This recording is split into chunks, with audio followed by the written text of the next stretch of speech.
ఈరోజు మనము తోటకూర ఫ్రై ఎలా చేయాలో ఈ వీడియోలో చూపిస్తున్నాను.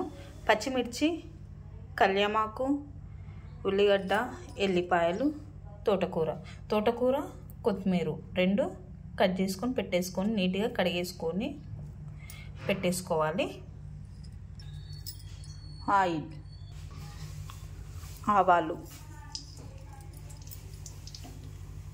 ఆవాలు చిటపట అన్న తర్వాత ముందుగా మనం ఎల్లిపాయలు చిన్నగా కట్ చేసుకున్నవి ఇందులో ఎల్లిపాయలు వేయాలి. ఎల్లిపాయలు ఇలా కలర్ చేంజ్ కాగానే మనము దీంట్లోకి పచ్చిమిర్చి యాడ్ చేసుకోవాలి. పచ్చిమిర్చి ఇలా కలర్ చేంజ్ కాగానే మనము ఆనియన్స్ కట్ చేసుకున్నాం కదా, అవి ఇందులో వేసేయాలి. కళ్యామాకు, ఆనియన్స్ కట్ చేసుకున్నాం కదా, ఇవి అందులో వేసేయాలి.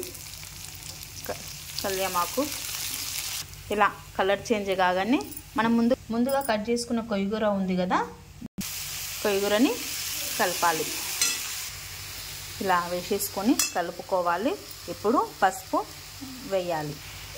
దీంట్లో సాల్ట్, దీంట్లో తేమ అన్నది మొత్తము వెళ్ళిపోయిన తర్వాత అప్పుడు మనం సాల్ట్ యాడ్ చేయాలి. దీంట్లో తగినంత సాల్ట్. ఇప్పుడు దీంట్లో తేమ అన్నది పోయింది కాబట్టి మనకు కిందికి అంటుకుంటుంది.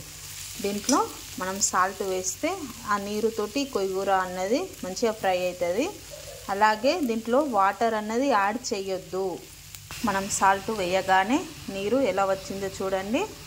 ఇలా దీంట్లోనే ఫ్రై చేసుకోవాలి.